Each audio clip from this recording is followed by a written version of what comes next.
par exemple, une personne qui s'est masturbée hier, aujourd'hui, il se rend compte qu'il est victorieux. Et puis, il s'est dit, ok, j'étais victorieux aujourd'hui, donc je peux laisser. Vous voyez? Cette personne, on le pousse à ne pas succomber dans l'épreuve du temps, à ne pas penser que parce qu'aujourd'hui, il a réussi, demain aussi, il va réussir s'il laisse la discipline.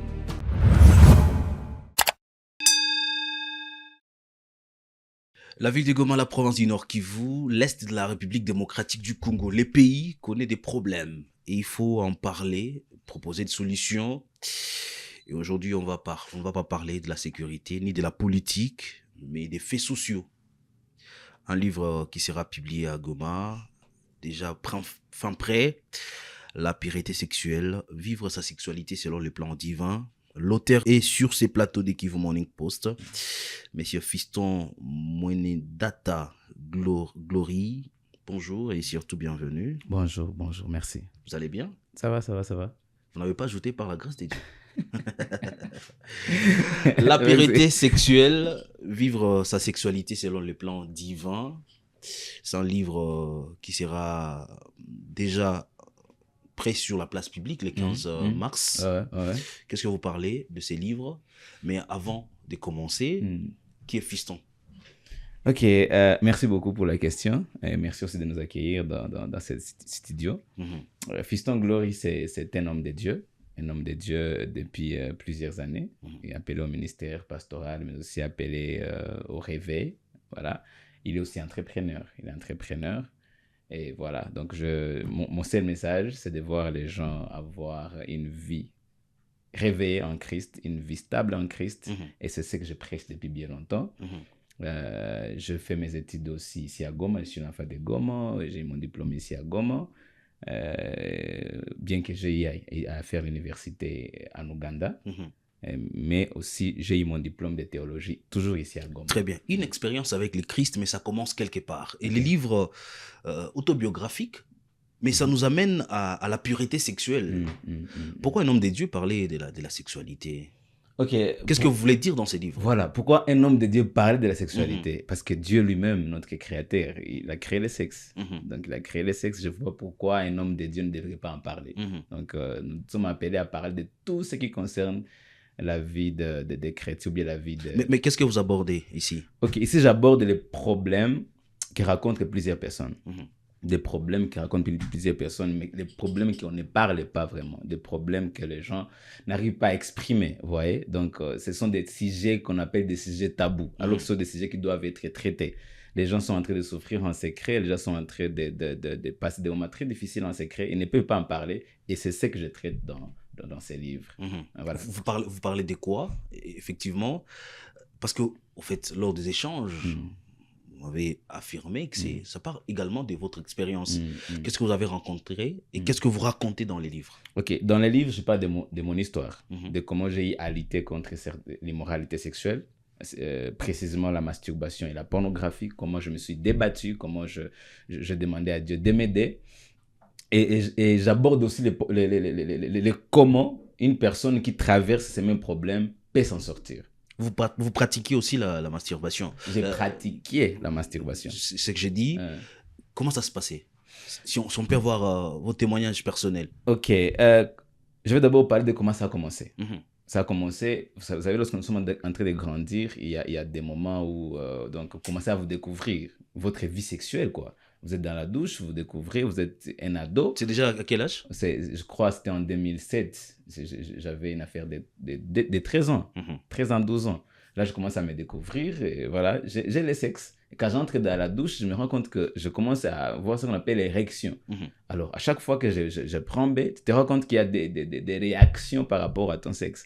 Et beaucoup de questions commencent à naître, certainement, parce que je ne savais pas c'est quoi. Moi, j'ai commencé à pratiquer la masturbation, je ne savais même pas c'est quoi, que c'était ça la masturbation, vous voyez. Quand je frotte, je sens que quand même il y a l'érection, il y a aussi le plaisir, vous voyez. Et c'est comme ça que j'ai été initié dans ces choses et jusqu'à ce que Dieu m'a délivré de ça. J'ai commencé à grandir et depuis que je grandissais, j'ai donné ma vie à Jésus en 2009. Et c'est là que j'ai commencé à prendre conscience avec le Saint-Esprit que ça, c'est un péché. Mais bien que j'aie pris conscience, c'était une bataille. une bataille que je devrais mener parce que c'est déjà ancré à moi. Je venais de faire déjà des ans en train de pratiquer ça. Vous comprenez que c'était déjà une habitude. C'était déjà une habitude de chaque jour. Et avec tout ce que les réseaux sociaux nous proposent, je crois que ces temps-là, il y avait un Opéra Mini. Je ne sais pas si vous vous rappelez de ça. Opéra Mini, on allait là-bas, on allait chercher des films de pornographiques et tout et tout. Et ça a beaucoup plus nourri cette passion. Et c'est comme ça que j'ai commencé à être ancré dans ces choses. Bien que je servais Dieu, mais je me suis rencontré à ces grands problèmes. À cette époque, vous serviez Dieu, mais à la douche, c'était autre chose. Oui. Depuis 2009, Dieu m'appelle pour les servir, mais dans les secrets, c'était autre chose. Mais j'attendais à ce que Dieu m'aide à surmonter ces problèmes. Alors, vous allez de votre expérience personnelle, oui, c'est toujours une réalité à Goma. Comment vous estimez que la masturbation, c'est pratique à Goma? Combien de pourcents? Ok, après plusieurs années que je suis dans la jeunesse, je crois que la plupart des personnes se confient à moi et voilà, j'ai parlé avec beaucoup de gens. Et étant aussi une personne qui a fréquenté les universités, j'étais à l'université, donc j'ai à entendre des choses. Mais aussi, je suis dans l'église, j'ai à entendre des choses. Donc, la plupart des jeunes, plusieurs d'ailleurs, sont dans des problèmes de pornographie et la masturbation. Très bien. Comment vous abordez ça? Comment vous aidez les jeunes à surmonter? Comment les livres aident les jeunes à surmonter cette pratique? Ok, on commence d'abord dès le début.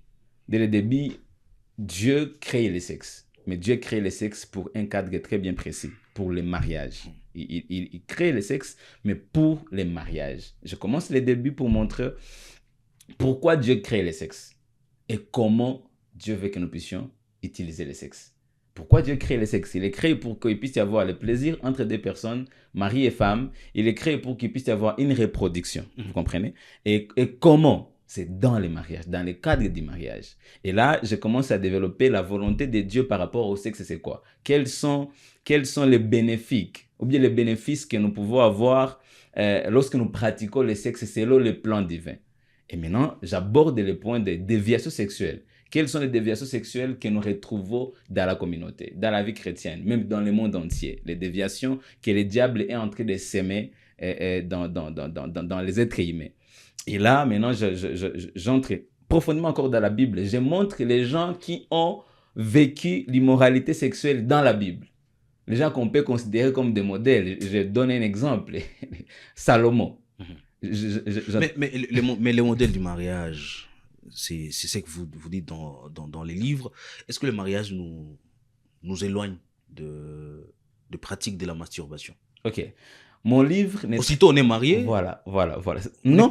On n'est pas exposé à... Pas nécessairement. Mon livre ne traite pas de la pureté sexuelle dans les mariages. Parce que moi, déjà, selon l'éthique, je ne suis pas marié. Donc, il y a certains sujets que je ne devrais pas aborder. Moi, j'aborde la pureté sexuelle dans la généralité. Vous voyez, l'adultère, nous savons... Mais la question est celle-ci. Aussitôt on est marié, on n'est plus prédisposé à la masturbation? Non.